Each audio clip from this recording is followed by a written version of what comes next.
If the CBN governor or somebody in government wants to make you a billionaire today, it's less than 15 minutes. You are going to be a billionaire. 15 minutes because you will have to drive to CBN. When you drive to CBN, it will take some minutes, maybe 5-10 minutes. They will bring down the money for you. Between CBN to Zone 4 is like 3 minutes. You have already reached there. You have gone there, you have already made your profit double. I've not seen a president that sticks to his guns when it comes to policy like President Asiwaju. So many policies have come up that might cause some pain, but he's doing very, very well when it comes to the policies. Part of the policies that have done very, very well, we have to talk about the FX regulation, because that was an opportunity and a tool that was used for corruption. We had people that could go to the CBN, get dollar at a very, very bad price, at a very small price, in a subsidized price. In less than 2 minutes, they have driven down to Zone 4 to go and change that money. They will collect it for 400. They will go out there and sell it for 800. If the CBN governor or somebody in government wants to make you a billionaire today, it's less than 15 minutes. You are going to be a billionaire. 15 minutes because you will have to drive to CBN. When you drive to CBN, it will take some minutes, maybe 5-10 minutes. They will bring down the money for you. Between CBN to Zone 4 is like 3 minutes. You have already reached there. You have gone there, you have already made your profit double. Once you do that, you then take back the same amount of dollar that you collect there, and then go back and give it to the CBN, and they put it back as Naira in that place. Already you have made your money. And that was a tool that was used for compromise and corruption and bribes that people were doing. This allocation of dollars like that, the normal Nigerian Bureau de Change officer had a limit of just $70,000. $70,000 only from CBN when he goes, but you see people that end up having, having millions of dollars at once. All of a sudden, they are billionaires in less than 15 minutes without them working for it, because it was just a way to bribe somebody. And based on that, and the corruption that was eating up the CBN, that was killing the economy of Nigeria, that was the reason why Nigerians were suffering. That was why Asiwaju demolished the multiple exchange rate, so that it can be fair to everybody. Today, you don't need to know anybody for you to go and get your dollar from the CBN. You can just go there, clean, you don't have to pay anybody anything, nothing like that. Straight. Because we have to block the places where corruption can be done. Secondly, don't forget, this dollar that we're talking about is subsidized. It was subsidized. It was not just cheap like that. It is today that we're actually getting dollar for the right price of dollar. Before, we actually subsidized the dollar. That was why it was as cheap as it was. It was subsidy. And 32% of our FX, our foreign exchange, our dollar, 32% of it was used in importation of alcohol, clothes, and things that do not benefit the country itself. Just individual things. 32% on wine, 32% on imported meat, 32% on cars, 32%. It was a ruckus right there in the CBN. Based on that, Asiwaju looking into it, had to make changes in order for the economy to go down, because we had issue whereby they were printing more money. These things are so dangerous to the economy. Based on that, the multiple exchange rate was collapsed. Secondly, we cannot forget about Nel Fund. The president, when he was campaigning, he said he was going to give student loan. Because when you go to advanced country, whether your father is poor, whether your father is rich, it does not matter. Even if your parents abandon you, it does not matter. As long as you are a citizen, you will still be able to go to school. And when you finish, they will be taking it small from inside your salary.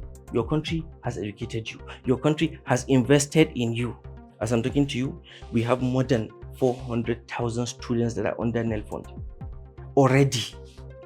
fully paid tuition, accommodation, fully paid, including pocket money for them to be able to eat. Because if you don't eat, your brain will not be able to work for you to be able to learn what you need to learn in the university. That is the Nelfund policy, student loan policy, one of the most successful policies that the president has brought into this country so that everybody will have a right and opportunity to educate themselves. Government after government after government continue to fail us on so many different areas of infrastructure, especially road infrastructure in this country.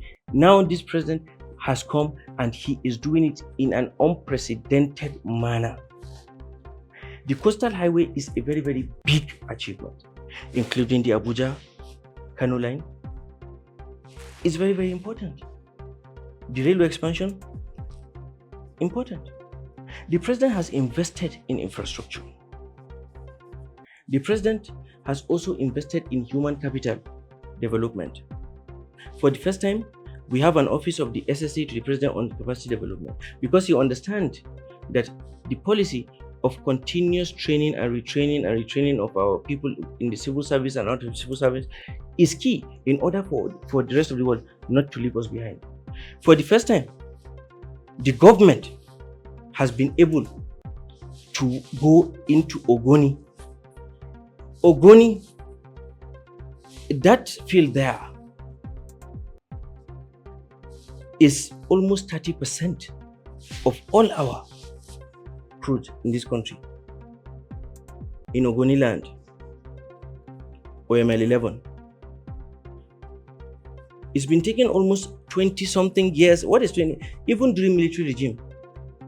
Don't forget that place was given to Shell at first. Shell has been chased out due to the destructions that they've done in Ogoni land.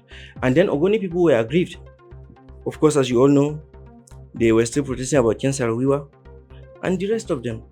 And they believed that they contributed so much to this country with their oil that they should not be left behind like that.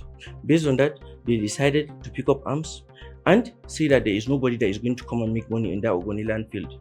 For the first time, even military regimes have failed. For the first time now, the government is in Ogoni with no problem coming at all. For the first time, you can go there, nothing will happen to you. There are so many issues and so many policies that were done in security that the common man might not know about them. But we have never seen a successful NSA like the one that we have today. Of course, it is not 100%, it's not possible. But it is something of joy to see that the president and the government are doing their best in order to make sure that me and you can go to bed and sleep, close our two eyes and sleep. When do you want to hear about Boko Haram? We are only fighting these bandits that are in the bush now. Boko Haram has been neutralized to the lowest point. Today, there is no port of entry in Nigeria that have not been facilitated with equipment, high-tech equipment, best in the world equipment to scan, to do everything. These are all policies that the president has been bringing into play. We also have credit card. Today, I can go and look for money to go and do business. I don't need to know somebody. I'll go do it. I'll take my loss. I'll take my profit. What the president is doing by policy is to empower Nigerians for them to be able to create their own wealth, for them to be able to create more. The president has given policy now saying, look, Nigerians, go into making weapons. Do bullets, let's buy from you. It is cheaper. That's what the president is saying. Nigerians, please invest in weapons so that government will be buying from you. For the first time, we are exporting our products. No longer just importing. We are exporting Nigerian-made products all over the world. Where have we seen this before in this country? We have never seen it. Of course, we know problems will come from time to time, but it has been neutralized to the lowest minimum. So now, the president now moving the office of the NSA from being just military by bringing a former policeman, change the dynamics of the intelligence game in this country. So you cannot talk about policy. You cannot talk about economy. You cannot talk about development if you do not discuss security. We are having foreign companies that are coming in, trying to invest more. We've seen what happened in Brazil. Today, even in the aviation industry, Nigeria has been certified and approved. Now, all these companies that make planes can give credit to Nigerian companies and give them planes on credit. We call that the Cape Town Accord, which was done also under this government. We see what is done in the Ministry of Interior. Even though, yes, we are not exactly where we need to be when it comes to policy, but we believe that the policies that have been taken are painful, but they are good. Because these are the things that we should have done since. But see where we are today. Now the president is here, and every day he is putting policies together that is going to help Nigeria, is going to safeguard this country. We have also hit our revenue target for the year. Unprecedented non-oil revenue. Non-oil revenue. And do you know that there was a time in this country, I think earlier this year, the president had done 3 months without touching a penny from NNPC. She still paid his salary, did every single thing without touching a penny from NNPC account. These policies are the reason why Nigeria is stable today.